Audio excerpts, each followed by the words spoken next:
Hi everyone, welcome back. ನೀವು ನೋಡ್ತಿದ್ರೆ intelligent ಗುರು YouTube channel. ಇವನಿಂದ ಯೋಜನೆ good news, D pushed update, latest update, ಇನ್ನು ಹಣದ ಅಪ್ಡೇಟ್ ಏನು ತಿಳಿಸ್ಕೊಡ್ತೀವಿ. ದಯವಿಟ್ಟು ಚಾನಲ್ಗೆ ಸಬ್ಸ್ಕ್ರೈಬ್ ಆಗಿ, ವಿಡಿಯೋ ಇಷ್ಟ ಆದರೆ ಲೈಕ್ ಮಾಡಿ. ನೀವು ಯುವನಿಧಿ ಸೇವಾ ಸಿಂಧು ಪೋರ್ಟಲ್ಗೆ ಹೋಗಿ ಲಾಗಿನ್ ಆಗಿ ಅಲ್ಲಿ ನೀವು ಅಪ್ಲಿಕೇಶನ್ ಸ್ಟೇಟಸ್ನ ಚೆಕ್ ಮಾಡಿ, ನಿಮ್ಮ ಅಪ್ಲಿಕೇಶನ್ ರೆಫರೆನ್ಸ್ ನಂಬರ್ ಎಂಟ್ರಿ ಮಾಡಿ ನಿಮ್ಮ ಸ್ಟೇಟಸ್ನ ಚೆಕ್ ಮಾಡಿದ್ರೆ ಅಲ್ಲಿ ನಿಮಗೆ ಡಿ ಪುಷ್ಡ್ ಅಂತ ಕೂಡ ಬರ್ತಾ ಇದೆ ಸ್ಟೇಟಸ್ನ. ಲೈಕ್ ನೀವು ಈಗ ನವೆಂಬರ್ ತಿಂಗಳಲ್ಲಿ ಇದ್ದೀರಾ, ಅಕ್ಟೋಬರ್ ತಿಂಗಳು ನೀವು ಚೆಕ್ ಮಾಡಿ ನಿಮಗೆ ಯಾವ ತಿಂಗಳು ಹಣ ಬಂದಿಲ್ಲ, ಲೈಕ್ ಕೆಲವರಿಗೆ 1 ತಿಂಗಳು 2 ತಿಂಗಳು, ಕೆಲವರಿಗೆ 3 ತಿಂಗಳು ಬಂದಿಲ್ಲ ಅಂತ ನೋಡ್ತಾ ಇದ್ದೆ. ಅದನ್ನ ಚೆಕ್ ಮಾಡಿ. ಸ್ಟೇಟಸ್ ಏನಿದೆ ಇಂಪಾರ್ಟೆಂಟ್. ಡಿ ಪುಷಸ್ ಆಗಿರೋ ನಿಮ್ಮ ಖಾತೆಗೆ ಆದಷ್ಟು ಬೇಗ ಜಮೆ ಆಗುತ್ತೆ. ಇನ್ನು ವಿತಿನ್ 1 ವೀಕ್, ಇವತ್ತು ಅಥವಾ ನಾಳೆನೇ ಬರ್ಬೋದು. ನಿಮಗೆ ಕೊನೆ ಹಂತದಲ್ಲಿ ಇದೆ ಅಂತ ಅರ್ಥ ಆಯ್ತಾ. ಇನ್ನು application approved by DDP officer, application approved by DDP officer ಅಂತ ಹೇಳಿ ಇರ್ತದೆ ಆಯ್ತಾ. ಲೈಕ್ ಈ ರೀತಿ ಬರ್ತಾ ಇದೆ. ಆ ರೀತಿ ಬಂದ್ರೆ ನಿಮಗೆ ಏನೋ ತಲೆ ಕೆಡಿಸ್ಕೊಳ್ಳೋಕೆ ಅಲ್ಲ. ನಿಮ್ಮ ಅಪ್ಲಿಕೇಶನ್ ನಿಮಗೆ 6 ಮಂತ್ ಒಂದು ಬಾರಿ ನಿಮಗೆ ಅಂದ್ರೆ 6 ತಿಂಗಳಿಗೆ ಒಂದು ಬಾರಿ ನಿಮ್ಮ ಅಪ್ಲಿಕೇಶನ್ ವೆರಿಫೈ ಕೂಡ ಮಾಡ್ತಾರೆ.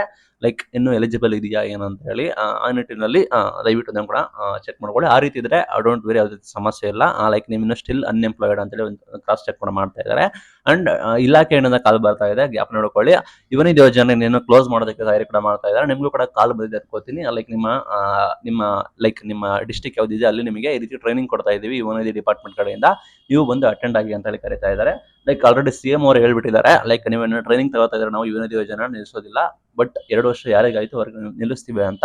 ಯಾವ ವಿದ್ಯಾರ್ಥಿಗಳು ಇಂಟ್ರೆಸ್ಟ್ ಇದ್ರೆ ಟ್ರೈನಿಂಗ್ ನ ಕಂಡಕ್ಟ್ ಕೂಡ ಮಾಡ್ತಾರೆ. ಪ್ರಾಬಬ್ಲಿ ಆಫ್ಲೈನ್ ಕೂಡ ಇದೆ, ಆನ್ಲೈನ್ ಕೂಡ ಇದೆ. ನಿಮಗೆ ಇನ್ನೂ ಕೂಡ ಇವನಿಧಿ ಯೋಜನೆ ಬರಬೇಕು ಅಂತ ಹೇಳಿದ್ರೆ ಹೋಗ್ಬಿಟ್ಟು ಟ್ರೈನಿಂಗ್ ತೆಗೆದುಕೊಳ್ಳಿ.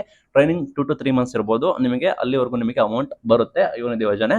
ಬಟ್ ನೀವು ಟ್ರೈನಿಂಗ್ ತೆಗೆದುಕೊಳ್ಳಲ್ಲ ಅಂದ್ರೆ ಯಾರು ಇದ್ದೀರಾ, ಲೈಕ್ ಅವರಿಗೆ ಪ್ರಾಬಬ್ಲಿ 2 ಡೇಸ್ ಲಿಮಿಟ್ ಮೀರಿದ್ರೆ ಎಕ್ಸ್ಟೆನ್ಷನ್ ಆಗಬಹುದು. ಬಿಕಾಸ್ ಅದನ್ನ CM ಅವರು ಹೇಳಿಕೆ ಕೊಟ್ಟಿದ್ದಾರೆ. ಇವರ application approved by DDP officer ಅಂತ ಇದ್ರೆ ಡೋಂಟ್ ವೆರಿ, ಡಿ.ಬಿ.ಟಿ ಪುಷ್ಡ್ ಆಗಿರೋ ನಿಮಗೆ ಅಮೌಂಟ್ ಇನ್ನೇನು ಕೆಲವೇ ದಿನಗಳಲ್ಲಿ ಜಮೆ ಆಗುತ್ತೆ. ಅಂಡ್ ನಿಮಗೆ ಡಿ.ಬಿ.ಟಿ ಪ್ರೊಸೆಸ್ಡ್ ಅಂತ ಹೇಳಿದ್ರೆ ನಿಮಗೆ ಅಮೌಂಟ್ ಬಂದಿದೆ ಅಂತ ಅರ್ಥ. ನಿಮ್ಮ ಸ್ಟೇಟಸ್ ಚೆಕ್ ಮಾಡ್ಕೊಳ್ಳಿ. ಲೈಕ್ ನೀವು ಸೆಲ್ಫ್ ಡಿಕ್ಲರೇಷನ್ ಕಡ್ಡಾಯವಾಗಿ ಮಾಡಬೇಕಾಗುತ್ತೆ. ನಿಮಗೆ ಯುವನಿಧಿ ಅಪ್ಲಿಕೇಶನ್ ರೆಫರೆನ್ಸ್ ನಂಬರ್ ಗೊತ್ತಿಲ್ಲ ಅಂದ್ರೆ ದಯವಿಟ್ಟು ನೀವು ನಿಮ್ಮ ಸ್ಟೇಟಸ್, ನೀವು ಸೆಲ್ಫ್ ಡಿಕ್ಲರೇಷನ್ ಕೂಡ ಮಾಡಿರ್ತಾರ ಆ ಸ್ಟೇಟಸ್ ಹೋದ್ರೆ ಅಲ್ಲಿ ನಿಮಗೆ 2 ಇರುತ್ತೆ. ಒಂದು ನಿಮ್ದು ಯುವನಿಧಿ ಸೆಲ್ಫ್ ಡಿಕ್ಲರೇಷನ್ ಮಾಡಿರೋದು ರೆಫರೆನ್ಸ್ ನಂಬರ್ ಇರುತ್ತೆ. ಇನ್ನೊಂದು ನೀವು ಯುವನಿಧಿ ಅಪ್ಲಿಕೇಶನ್ ಹಾಕಿರೋ ರೆಫರೆನ್ಸ್ ನಂಬರ್ ಇರುತ್ತೆ. ಅದನ್ನ ನೋಡ್ಕೊಂಡು ನೀವು ಅದರಿಂದ ನೀವು ತೆಗೆದುಕೊಳ್ಳಬಹುದು. ಇದು ಇವತ್ತಿನ important update. Thank you for watching. Thank you.